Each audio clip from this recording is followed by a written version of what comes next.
Thank you, Mr. Williams, and a pleasant good afternoon to everyone.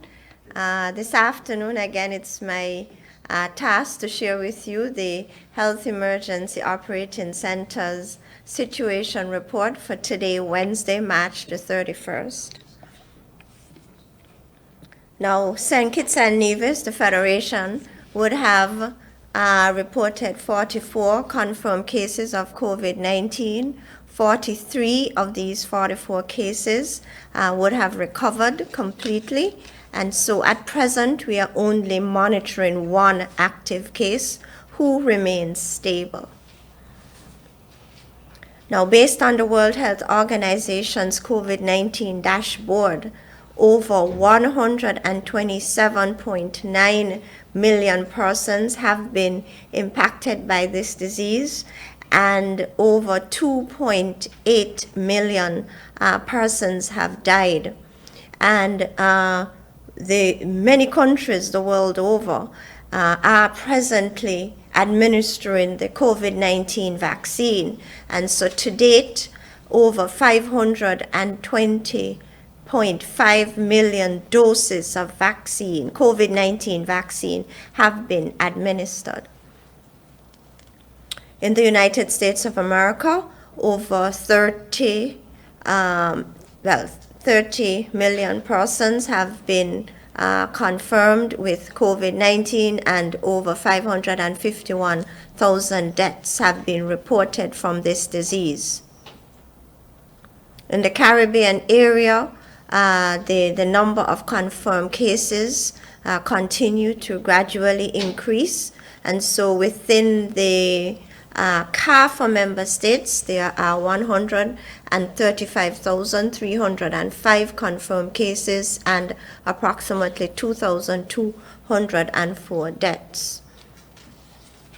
We like to focus a little bit more on the Eastern Caribbean states, and you can see the case count with over St. Lucia having over 4,000 cases, Barbados over 3,000 cases. Now, in terms of the vaccine rollout, all of the Eastern Caribbean states, they are now, rolling out their vaccine program. Now, in Barbados, they would have administered they would have covered 22% of their population with at least the first dose of the AstraZeneca Oxford vaccine. Same thing in Dominica. They would have administered or covered 22% of their population with at least the first dose of the vaccine. Grenada stands at 8.8%. Now, these rates were accessed on the New York Times website. Now, the other numbers, the raw numbers, just the numbers of doses administered. So Anguilla would have administered 5,510 doses, Antigua and Barbuda 26,424, St. Lucia over 21,000, St. Vincent and the Grenadines over 10,000 doses. This just gives you an idea as to the status of vaccination in the Eastern Caribbean islands. Next. Now, St. Kitts and Nevis, we would have launched our COVID-19 vaccination program on Monday, February the 22nd. That's 5.5 weeks ago. And in that time period, we would have administered, and this is based on the data that just came in a few minutes ago. And so up to yesterday, the number of doses administered, 8,984. But as at this afternoon, 4:30, we would have administered 9,241 doses in the Federation. So in other words, we have reached 27.9% of our target population. Now, just by way of comparison, what's happening in terms of vaccination in the United States? Well, let us first note that the United States, they began or they rolled out their vaccination program in late December 2020. So to date, they would have administered at least one dose to 29% of their population. And this is over a number of months. And they have only fully vaccinated 16% of the US population. So this just shows that we have done quite well. In just 5.5 weeks, we would have administered at least the first dose to 27.97% of our target population.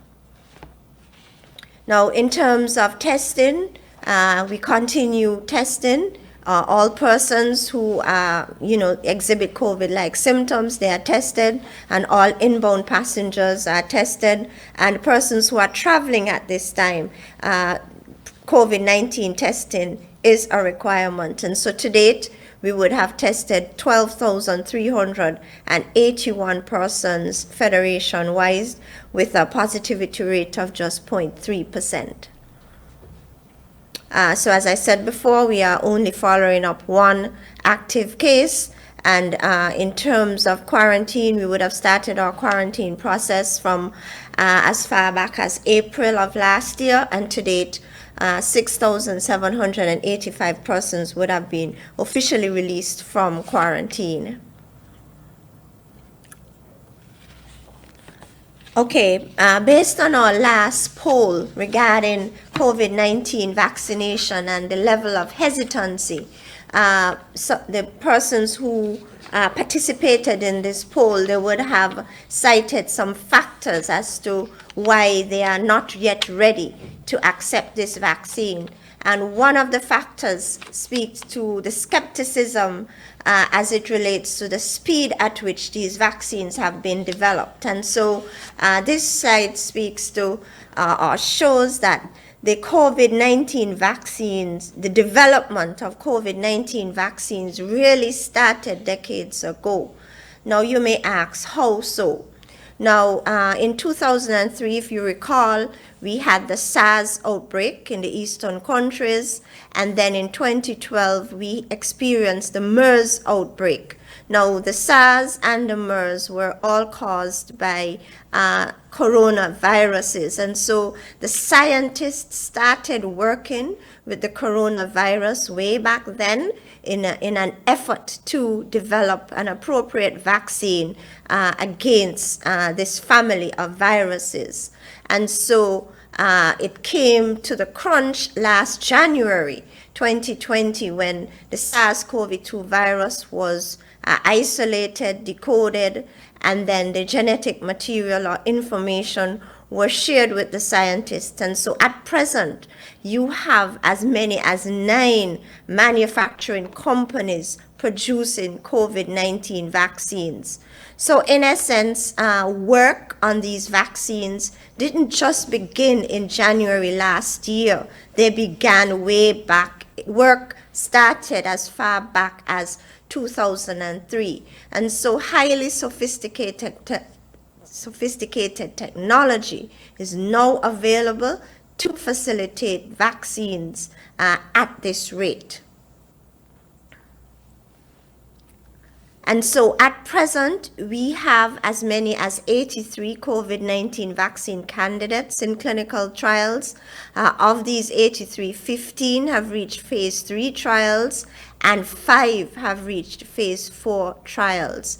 And 13 of these vaccine candidates have achieved or attained different levels of authorization from some of the leading regulatory bodies across the globe. But most importantly, the World Health Organization have only approved 4 so far. 1, the Pfizer-BioNTech vaccine, the AstraZeneca Covishield vaccine, the AstraZeneca vaccine produced by the SK Bioscience South Korea, and then the Johnson & Johnson vaccine. So these are the 4 leading vaccines. They have achieved WHO emergency use authorization. So the speed at which these vaccines have been developed is not because of shortcuts made, but because of advancement in technology and also because of financial investments. Over 190 countries have signed on to the COVAX facility, which is a global mechanism, and each country who signed on to COVAX, you had to pay a down payment. And so the funds have been invested in these 9 manufacturing companies, and thus you have as many as 83 COVID-19 vaccine candidates. Now, the vaccine that we are offering to our people is the AstraZeneca Oxford vaccine. And so another important question asked by our people is the safety and efficacy. And so the Ministry of Health has confidence in this vaccine in terms of its safety and its efficacy. The data coming out of the various trials tells us that it provides, once you're fully vaccinated, you enjoy an 83% risk reduction in contracting symptomatic COVID-19 infection. Now, in our federation, we are utilizing the dosing schedule whereby we give you the first dose and you are given a 10-week appointment to return for the second dose. So we are administering 2 doses 10 weeks apart. We are offering it to adults, persons over 18. And then we also want to underscore that this vaccine seems to be quite effective against the UK variant, and it also provides some protection against the variant identified in South Africa. The side effect profile is quite good. There are minimal side effects. I'll explain or I'll reiterate what some of these are. But I also want to say that the vaccines we are presently administering, they were manufactured by the Serum Institute of India, which is a reputable company. This company is responsible for manufacturing over 90% of the vaccines that are already accepted, approved, and utilized worldwide. And so for me, this was very reassuring. Now, in terms of the post-vaccine symptoms, of the 8,000, 9,000 persons locally who would have already received the first dose, quite a few persons say, hey, no symptoms, no post-vaccine problems at all. Some complain of tenderness at the injection site. Some complain of chills, mild fever that's relieved by ordinary acetaminophen or paracetamol tablets. Some complain of lethargy, feeling malaise or fatigue, and mild headache. So the side effect or the side effect profile is quite favorable. Now, we heard about 2 weeks now, of some cases of individuals who would have received the vaccine and experienced thromboembolic events in Europe.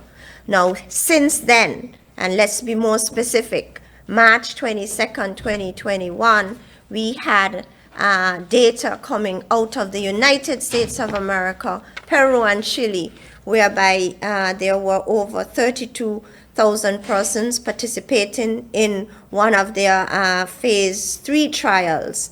And the data was quite favorable and confirms that there is a 74% efficacy or effectiveness in preventing active COVID-19 infection. Please note that in this phase 3 trial, the participants received 2 doses of the vaccine. However, the dosing interval was only 4 weeks. And I want to underscore that the World Health Organization has already advised us that the efficacy increases to 83% if you increase the dosing schedule to an interval of about 8 to 12 weeks. The data also confirmed that there is 100% effectiveness against severe disease and hospitalization, and there wasn't any information in this trial to suggest that there is an increased risk of thromboembolic events in any of these participants. And so again, from our perspective, the AstraZeneca Oxford vaccine is safe and it's effective. Now, access to the COVID-19 vaccine, as you are aware, we would have received an initial 20,000 doses of this vaccine so far. And so the Ministry of Health, we are aiming, or our target is to reach the first 10,000 persons with the doses that we have in hand by April 16th, 2021.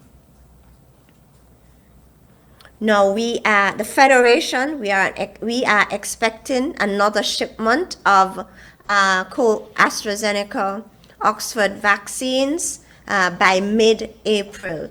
And so we are expecting our allotment from the COVAX facility in this shipment. So we are expecting 21,600 doses. And so we will be targeting an additional 10,800 persons with this next shipment. Now there will be, we will require more vaccines. And so the Federation is doing all it can in terms of accessing the additional doses of vaccines required. It's important to note that access to the COVID-19 vaccine is crucial to curbing the spread of the COVID-19 infections. Overall, our overall aim is to reach herd immunity, the herd immunity threshold of about 70% by summer of this year. So let me just explain, 70% of our population are adults, and so our target is our adult population, and we are hoping to be able to vaccinate our adult population by summer of this year. Once we reach the herd immunity threshold, those amongst us who are vaccinated will provide indirect protection for those who are not vaccinated. And this group would include our children who are under 18 and those adults who have other conditions and who are not able to take the vaccine.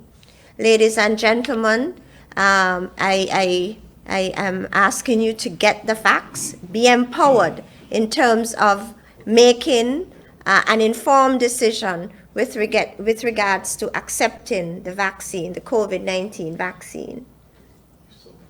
It's our best shot at protecting ourselves, the best shot at protecting our families and loved ones, our best shot at protecting our community and building our economy.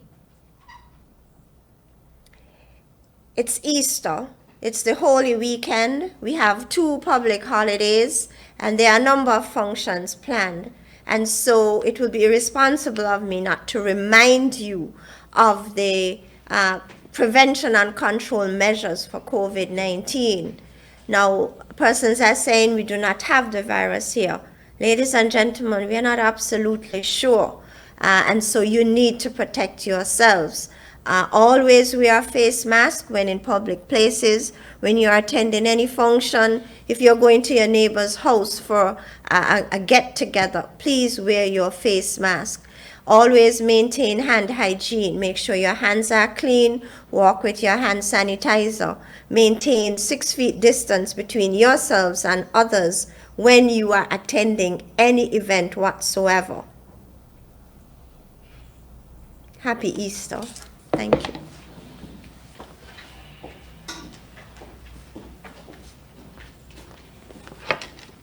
Thank you very much, Dr. Laws. I now invite